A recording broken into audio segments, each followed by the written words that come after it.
Musta mga kaulo? Tuturuan ko kayo kung paano mag-check ng IMEI ng iPhone gamit lang ang iyong cellphone.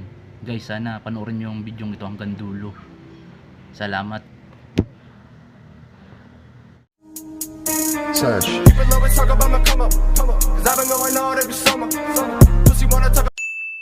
Yan, so yun guys, check na. Bago nyo itatype yung IMEI sa inyong cellphone, check nyo muna yun sa likod. Tingnan nyo kung ano number nya. Yan o, nakita nyo guys, tuturo ko ng ballpen. Ito yan guys o, yan IMEI. Mga ibang iPhone dito ang IMEI nila, iba na sa SIM3. Dito naman yan guys, para alam nyo bago nyo i-type, kunin nyo muna yung number dyan, yung number ng IMEI. Yan guys ha, ito. Ang iba naman nasa SIM3, baklasin yung SIM3 na yan, nakasulat dun IMEI.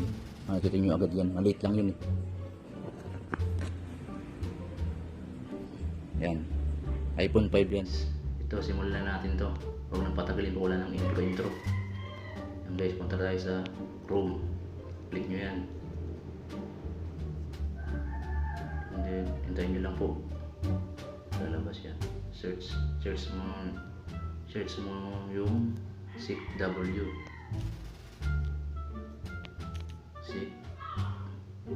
SICW, yan po. Start.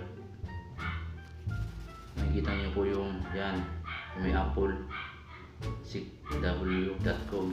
Click nyo yan, yan sa baba na SICW. Click nyo, lalabas yung maya, wala pa, bago lang internet ha. Yan guys, nakita nyo na, please choose checker. Yan, click nyo yung arrow sa baba. Maghanap ako ng checker nyo.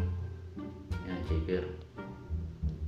Ang hanapin natin ito ay pre-Apple basic. Ito mga guys, click nyo yung pre-Apple basic.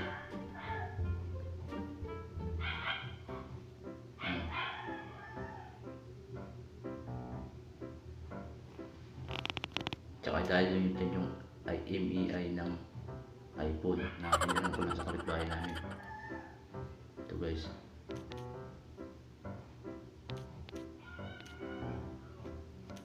Yan. Yan ang asa namin ha. Yan.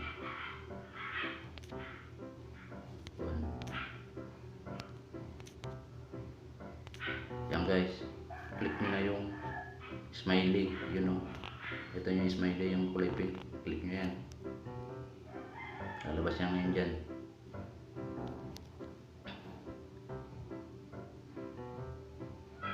Malalaman nyo kung kailan binili yung cellphone at kung saan galing bansa. At makikita nyo rin yung iCloud nya kung naka-off o naka-on. Tingnan nyo guys, kung naka-sim lock siya. Bakal internet. Yan, lumabas na siya. Ayan guys, oh. Kita nyo. Yan, naka-off iCloud, lock off. Ibig sabihin niya, naka-off yung iCloud. Yan guys. Kayo na bahala magtingin niyan kung anong gusto tingnan dyan. At tinuro ko sa inyo kung paano mag-check ng IMEI. Yan guys, salamat mga kulo.